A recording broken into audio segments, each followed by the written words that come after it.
Greetings. How is everyone doing? This is Omilade, and I am trying out Google Hangouts via YouTube to see how it works, to see if it's something that I can do on a regular basis.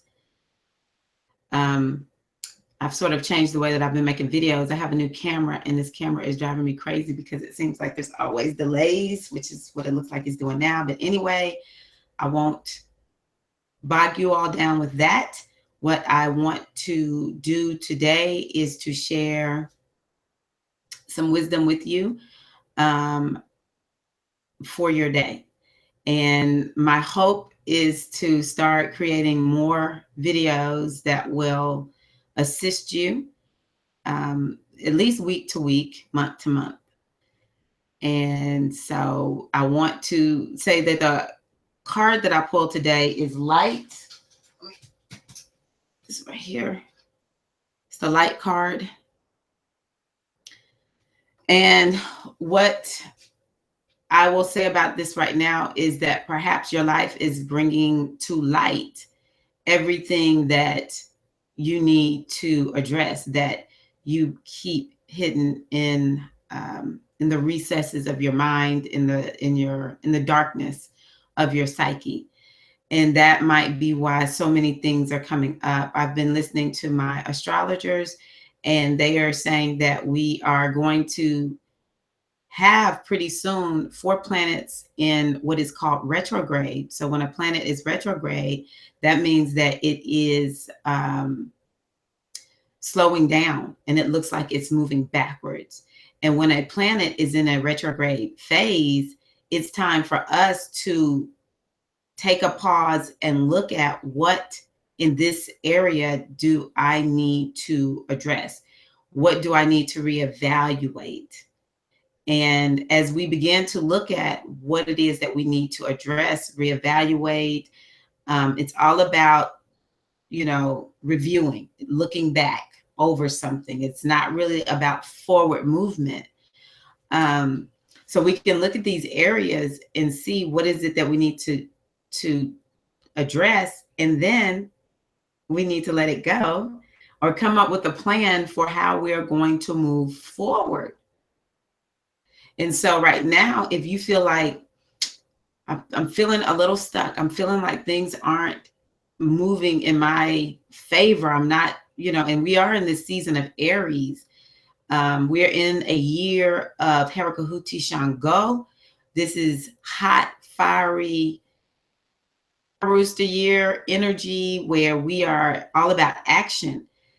And so, but sometimes what we have to do is take a break from the action, even though we'll still sort of stay in the mix and doing things. It will be in a way where it's not just moving forward all speed ahead, full speed ahead. And so we have Jupiter in retrograde. Jupiter is all about wisdom. It's all about abundance and expansion. And so we're also in the season of Venus, which is all about relationships, also about abundance. And so, and I'm not an astrologer. What I am is a diviner. And so Jupiter is about wisdom. It's about Tahuti. That I can speak on better than I could speak on what the astrologers say about Jupiter. So what I do know is it's a time for us to look at, are we really using wisdom? The wisdom that we have, are we actually allowing that wisdom to, lead, guide, and direct our steps? And are we expanding, or are we smaller? This is a time where we need to be thinking about, how am I going to be more wise? How am I going to be more open to being more of who and what I am? And with Venus, this is the energy of Oshun. And so this is a time for us to look at our abundance consciousness. Do we have a healthy abundance consciousness, or don't we? This is a time for us to look at our beauty, our health, how are we taking care of ourselves, our homes, and our relationships. The relationship that is ultimate is relationship with self. And it is important for us to make sure that we have a very good relationship with our Ori. That's our relationship with ourself, our higher self. So are you taking time in your life to connect with you, your real self that's outside of this body? And see, that's that Jupiter, Tahuti, aroma of expansive energy that we need to be thinking about. And all of this is being brought to light. And so then Saturn is going to go into retrograde. I don't know which one goes in first, but Saturn is going into retrograde, and so is Mercury. Oh, Mercury retrograde. I'm already seeing evidence of Mercury retrograde because I have been running late. I hate running late. I used to run late all the time. I despise being late. I don't like being late. So it's bringing back up, my need for planning, which is Saturn, Saturn. We have to plan. We have to be organized, and we have to follow the plan. Otherwise, we're going to be late. Trust me on that. We really need to understand. Don't run late. Plan ahead, and take your time, because Mercury retrograde, sometimes people are so in a rush, but we aren't supposed to be in a rush. Things go haywire, and next thing you know, someone's in an accident. So this is a time just to make sure that you don't run late, don't delay, don't. Saturn, when Saturn goes into retrograde, we need to be thinking about, am I doing what I'm supposed to be doing, or am I wasting my time doing something that doesn't really matter? And also Saturn retrograde, as I interpret it from the Oracle, it's a time for us to look at, am I really doing my spiritual work the way I'm supposed to? The plans that I have, am I following the plans? Am I tapped in and tuned to my spiritual power? Or am I operating from a place of, being disempowered, which is a complete freaking illusion?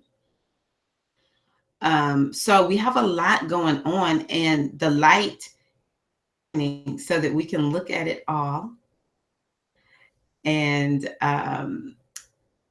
when the planets begin to go forward, and first one to go forward, and then Saturn, and then Mercury.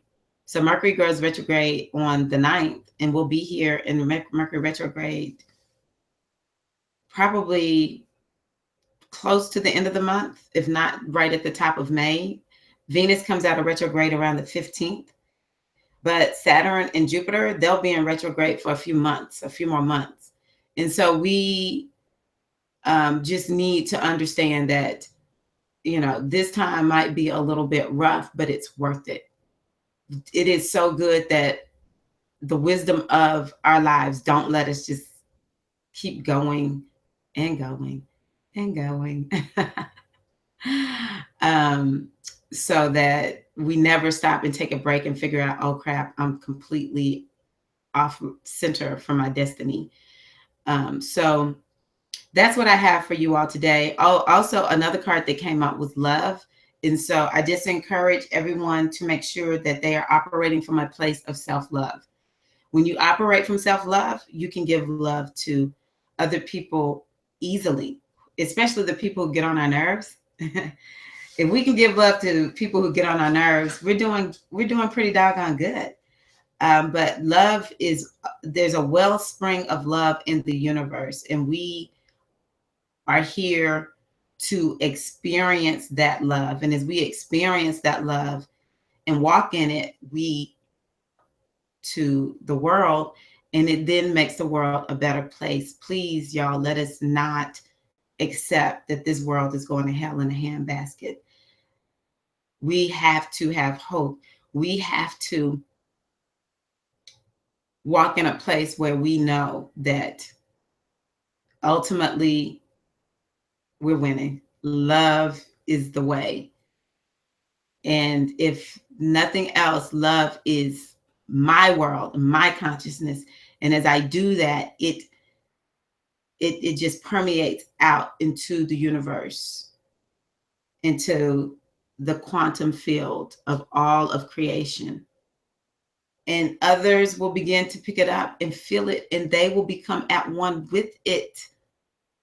And they will permeate it out into the quantum field of consciousness. And it will just, it truly is like when you throw that pebble in some water and it extends out. That is how love and light and enlightenment works within all of creation. And we will not let the world that wants us to bow down to it make us think otherwise. We will love, we will be of light, we will shine the light, and that's what's going to win us. Okay, however that looks, how it manifests, I don't know, but it will win us. All right, so thank you all so much, and hopefully I can do more of these, or just go get a new camera if this camera keeps driving me crazy. Peace.